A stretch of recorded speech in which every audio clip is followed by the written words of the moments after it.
बिस्मिल्लाहिर्रहमानिर्रहीम। मेरे प्यारे दोस्तों, अज़ीज़ो बहन भाइयों, अस्सलामुअलैकुम। दरूद पाक पढ़ें, चलते हैं हदीस मुबारक की तरफ। ये हदीस मुबारक बुखारी शरीफ की रवायत है जो मैं आप लोगों के सामने बयान कर रहा हूँ।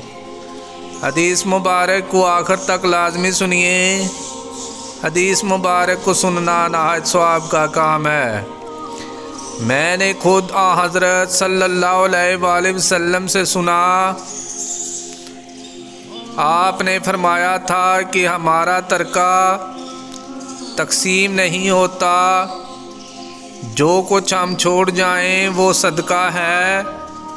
अलबत्ता आले मोहम्मद सल्लल्लाहु अलैहि वसल्लम को इस जायदाद में से खर्चा ज़रूर मिलता रहेगा, और खुदा की कसम रसूल करीम सल्लल्लाहु अलैहि वसल्लम के क़राबतदारों के साथ उम्दा मुआमला करना मुझे खुद अपने क़राबतदारों के साथ उसने मुआमलात से ज़्यादा अजीज़ है।